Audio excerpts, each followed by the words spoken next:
الحمدللہ وحدہ لا شریک لہ والصلاة والسلام علی من لا نبی بعدہ وعلی آلہ وصحابہ الذین اوفوا عہدہ۔ اللہ تعالیٰ نے بہت سارے ایام اور دن خوشی کے بنائے ہیں ایمان والوں کے لیے، بہت ساری مخصوص راتیں عبادات کے لیے بنائی ہیں، بعض اوقات عبادات کے لیے متعین فرمائے ہیں، بعض مقامات عبادات کے لیے متعین فرمائے ہیں۔ ہمیں چاہیے وہ دن جو اللہ کے خصوصی عبادت کے ہیں ان کو عبادت میں لگائیں، وہ خاص گھڑیاں جو اللہ کے مانگنے کی ہیں اس میں لگائیں۔ مسلمان کے اپنے دن ہیں تہوار کے، مسلمانوں کے دن ہے عید الفطر تہوار ہے، عید الاضحیٰ تہوار ہے، اور جمعہ مخصوص اجتماعی عبادت کا دن ہے، اللہ نے ہمیں دیا ہے، اس پر خوشی کا اظہار کریں، اچھے کپڑے پہنیں، سفید کپڑے پہنیں، خوشبو لگائیں، چہرے سے خوشی محسوس ہو۔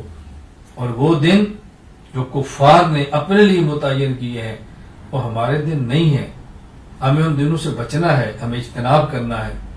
ابھی 25 دسمبر آ رہی ہے، اس کو کرسمس ڈے کے دور پہ منایا جاتا ہے، یہ عیسائیت کا دن ہے، اسلام کا دن نہیں ہے، یہ مسلمانوں کی خوشی کا دن نہیں ہے، یہ مسلمانوں کی عبادت کا دن نہیں ہے۔ اس بات کو سمجھیں، ایسی تقاریب میں جانا، کیک کاٹنا اور اس پر فخر کرنا، یہ بہت افسوس کی بات ہے کہ انسان کی مجبوری ہو کہ ماحول اس کے بغیر اس کو نکلنے کا راستہ نہ دیتا ہو، گزارا نہ ہوتا ہو، مجبوری میں پھنسے، یہ تو الگ بات ہے۔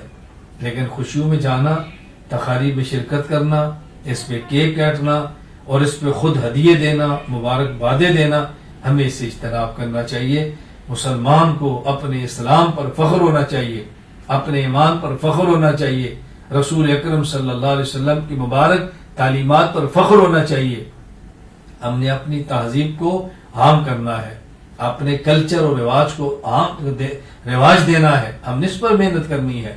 رسول اکرم صلی اللہ علیہ وسلم کا لباس، نبی پاک صلی اللہ علیہ وسلم کا مبارک چہرہ، رسول اکرم صلی اللہ علیہ وسلم کی پاکیزہ زندگی، ہم خود بھی اس کو اپنائیں اور پوری امت میں اس کو عام کرنے کی کوشش کریں۔